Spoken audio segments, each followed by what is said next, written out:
variety of spiritual topics.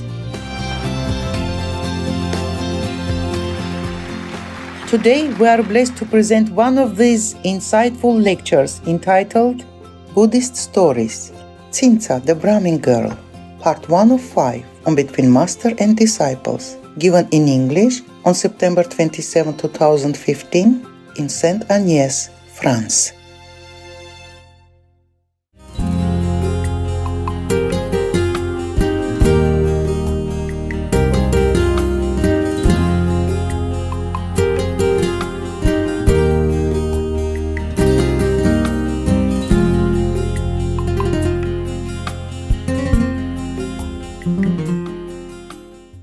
Okay, let's go Buddha business, huh? Or, my God, just eating all day.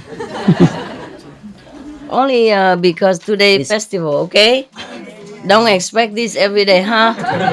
You don't come here for this, right? Yes. Man, I never know. Maybe you especially came for Moon Festival. You wait until the last minute, yeah? Come here just on time to eat the cakes. Okay, the Buddha, when he was alive, he had also been blamed for things that was not true. You want to know about that? Yes. Because I had some bad names, because I thought, I was born in Vietnam, just a small Vietnamese woman. And Vietnam is not like famous or anything about anything. All you heard about Vietnam is war and refugees and poverty and all that. Just recently, they rise up already. Yeah, international standard. Even they are in World Trade. Organization. Huh? World Trade Organization. Yeah. Before even Russia. Yeah, at that time Russia was not admitted. Vietnam already inside. You don't have any translation? You understood English? Hiểu hả? Có hả? Okay, good. And I had no back support, nothing, nothing. I was all alone. I went it all alone. If I was born in India and all that, then they would call me Guru, Mataji, Maharaji, Mataji, Babu, Baba, yeah, Samiji. Yeah, Swami, Marachi, whatever, yeah. But I was born in Vietnam. So I had nothing to be proud of, Yeah, at that time even just the war was just recently fresh, and Vietnam was still embargoed, yeah. And now it's better, yeah. The country is much, much better, and the government is more open, so people can come in and out of the country. Foreigners and Vietnamese alike. It's very good. Bravo for that. Yeah. It's even easier to go out of the country for doing tourism now than during the war. Yeah. So the communist regime in Vietnam is not so bad. Yeah, very open. Yeah. Younger generation, open. War's over. All right, I read you this story. It's called Tsinza, the Brahmin girl. We should really thank the past masters, monks and nuns and scholars who have taken time to record the Buddha's teaching after the master's nirvana, and also for the past and present persons, lay or monks or nuns who have really dedicated themselves, sacrificed their time and precious health or under any difficult situation to translate this so that I can read it to you. And we have to thank them. And may they be blessed forever by all the Buddhas, past, present, and future. May their merit be immense. May they be liberated forever. Thank you.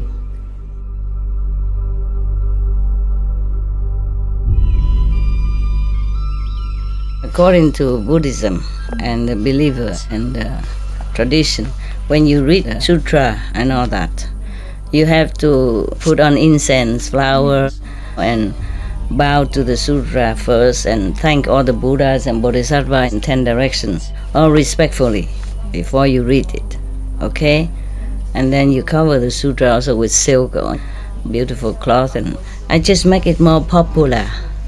Yeah, more easy, simple.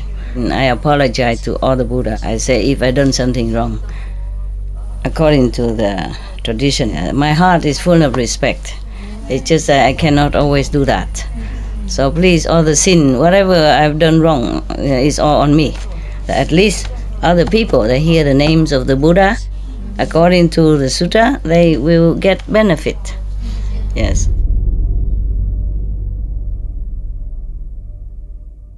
Whoever gives false speech, he transgresses one principle. I mean, not telling lies. Yeah, okay.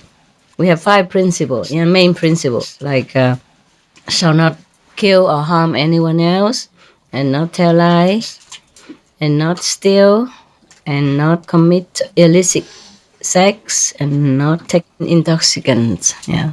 So telling lies is one of the main principles that we transgress if we tell lies. We should tell the truth only. So this story was given by the Buddha while he was in residence at Jetavana with references to Cinta Manavika. Stretch your legs, stretch your legs. Oh, I forgot. Stretch it. Oh, ow. Ow, I'm also getting old like you too. Yeah. Oh, my knees are telling me that they exist. Thôi khỏi đâm bốt chứ nó mệt quá. Đấm bốt rồi đi rồi mai rồi làm sao? Quen rồi cái không có người đấm bốt. Vòng hoài không thấy ai mệt. Okay. This probably is told by Anand also. Most of the stories were told by Anand, and he said, thus I have heard. But this one translated, he omitted that. He just says this instruction was given by the teacher. He didn't even say the Buddha. What a translation. Okay. Of course, Buddha means teacher, master. Yeah, but different, wise, and compassionate. Yeah, powerful. Not just any teacher. So he should not translate it as teacher here. He should have said just Buddha then. Buddha. Yeah, Buddha or master. Like, for example, Guru Nanak would have been much different from any other Sikh guru at that time. See what I mean? Yeah. Or Krishna would be a different guru than any other Hindu master at that time or teacher at that time. There is a big difference. But the inside is different. The outside doesn't look different. Therefore, people cannot tell. Unless you are initiated by that guru, and then you can tell. Yeah, you can tell because inside experience, yes. Okay, this one is about a girl from a Brahmin family. For the first period after enlightenment, the disciples of the master, means the Buddha, multiplied, and innumerable gods and men entered on the plane of the noble ones. Okay, spiritual practice. And as the glory of his virtues became widely known, rich gain and high honor were bestowed upon him. But as for the sectarians, loss to them were gain and honor alike, meaning the Buddha has become more and more famous. But the sectarians, the non-Buddhist practitioners outside, lost. They lost their fame, they lost their gain, they lost the trust from their disciples, maybe on the public at large. Because they all flocked to the Buddha then. Yeah. So even as the fireflies lost their brilliance before the coming of the sun, and they gathered together in the street and cried out, "Is the monk Gautama the only Buddha?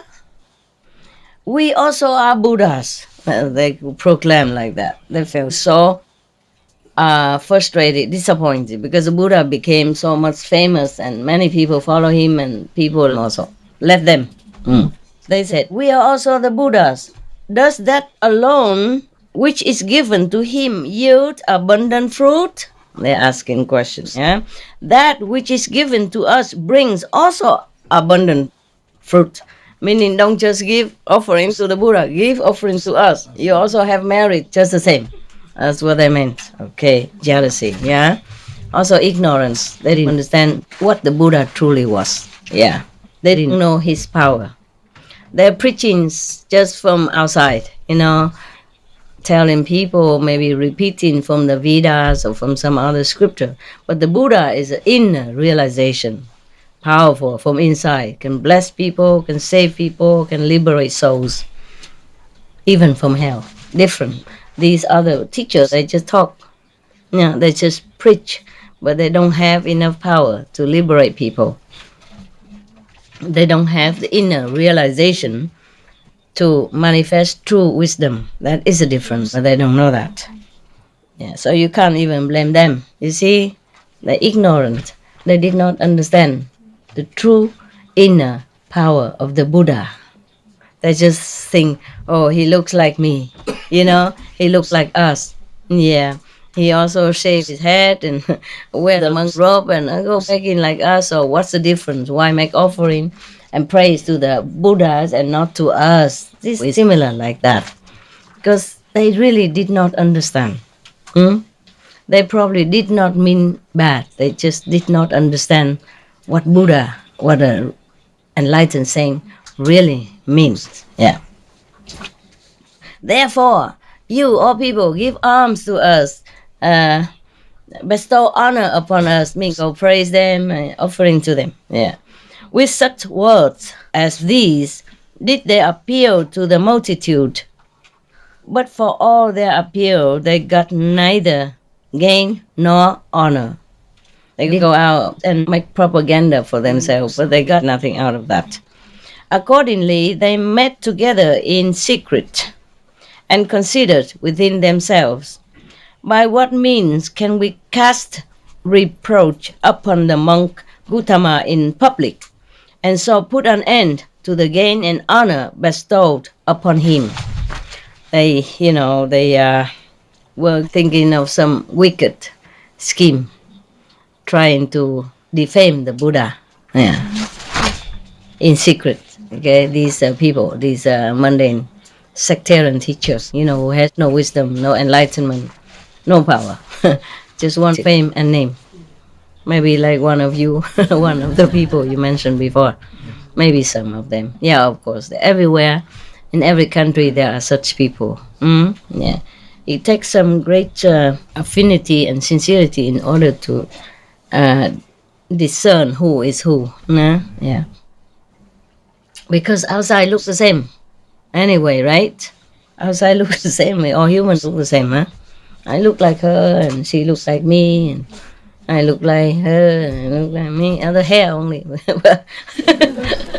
She's a Quebecois. Yes, Quebecois. Yeah? Quebecois. Quebec or Quebec?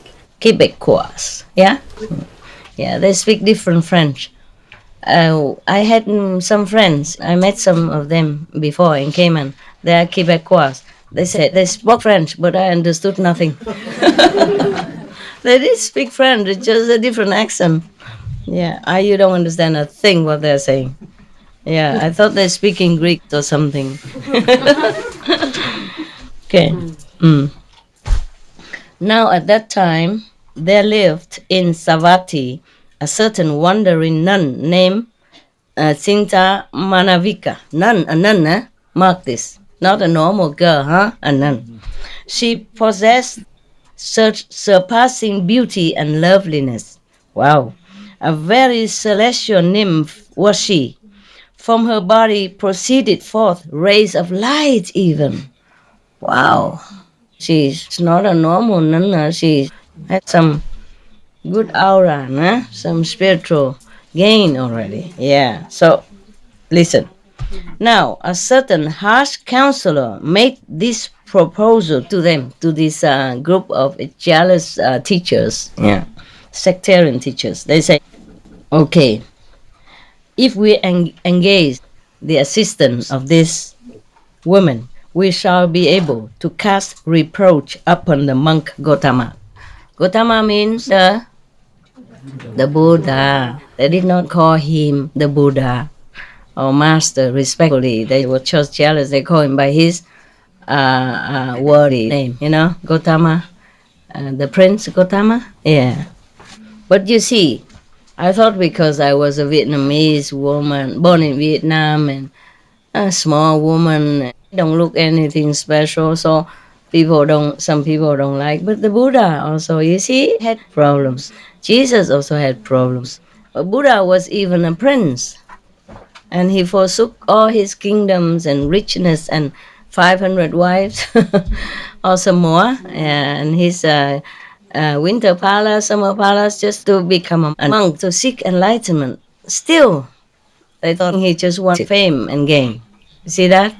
Yeah, people are not all very reasonable because of ignorance. Okay, so now they want to defame him.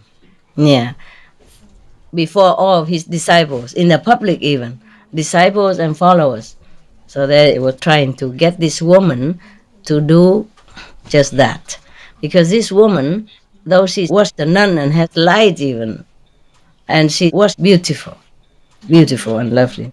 So all these sectarian teachers agreed to this proposal.